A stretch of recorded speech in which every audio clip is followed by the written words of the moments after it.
Alright guys, we're back.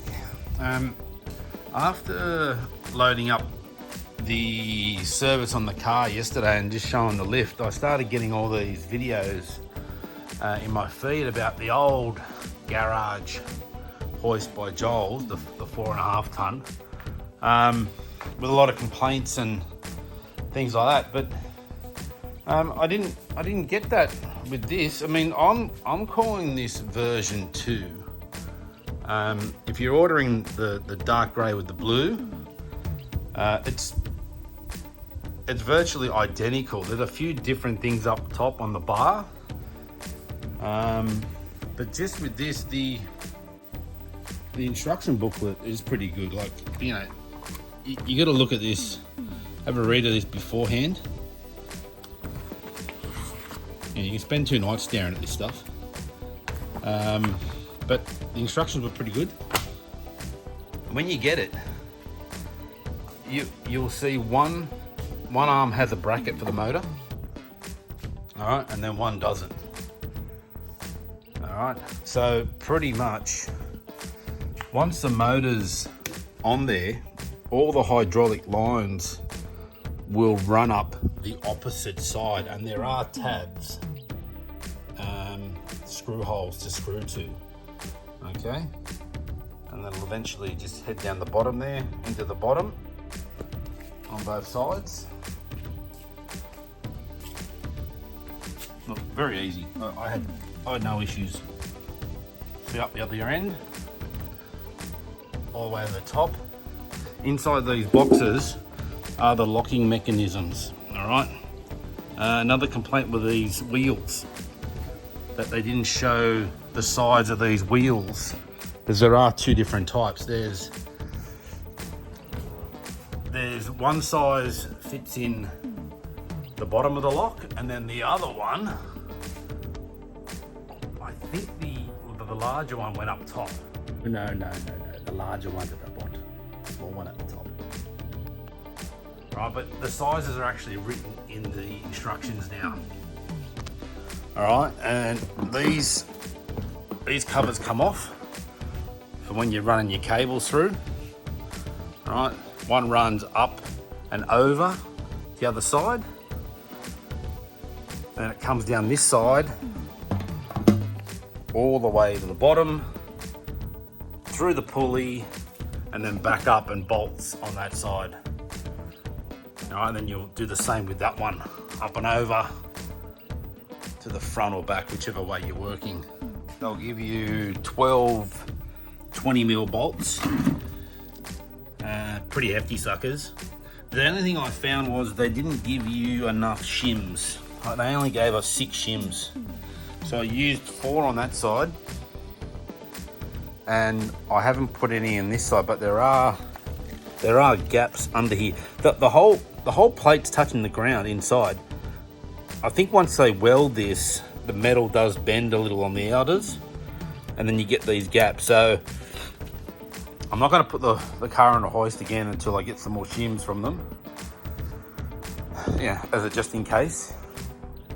But I'll show you up top, because there were a couple of complaints with the old hoist. Now, if you're getting this hoist, you're not going to have that issue, but if you bought a second-hand one and you're going to be putting it together, I'll show you. The complaint was these tabs. On the old one, there was only 1 tab on each side, and then, you know, they bolt these up and then work out that the hydraulic line was on the wrong side. So for me, it wouldn't have been an issue. I would have just ran the tubes around it or something. But you don't have that problem anymore. You've got 2.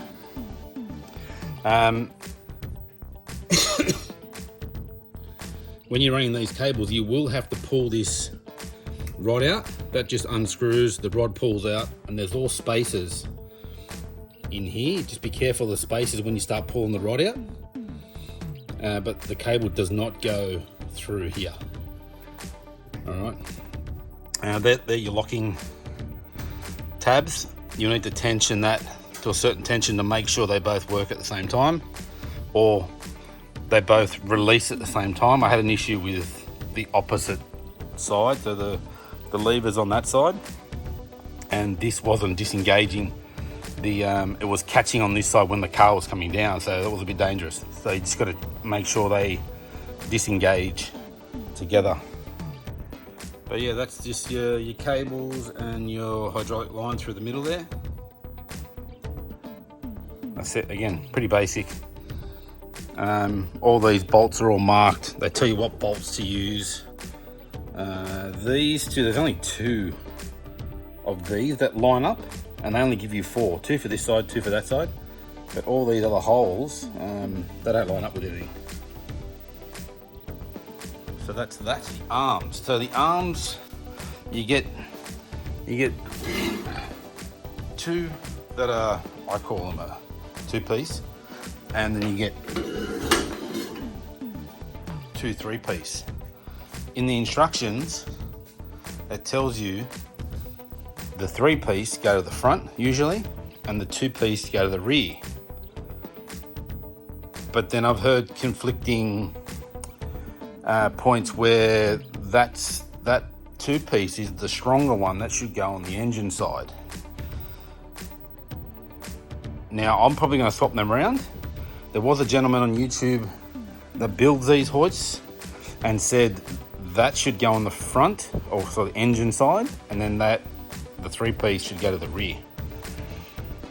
Now I did notice they were bowing a little on the engine side of the car, so I'm gonna take them off and swap them. What else? Other than that, I didn't have any issues putting it together. All we did, I had a laser line and a square line off the wall.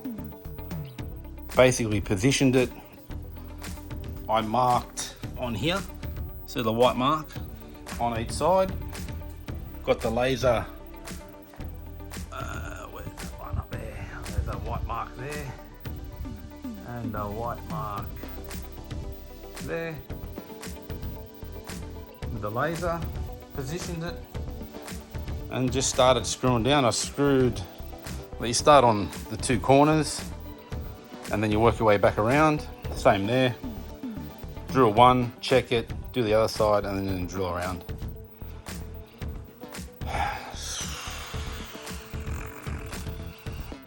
What else? Nothing else. It was easy. Pretty simple.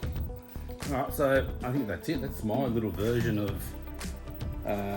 Joel's 4.5 tonne clear floor. I did say the other day, this took a total of 12 litres.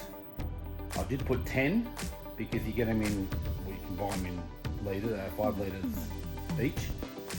But once it got to a certain height, it started to shudder. So once I put the extra 2 litres in there, that stopped. So 12 litres it needs. So other than that, if you have any questions about it, enjoy.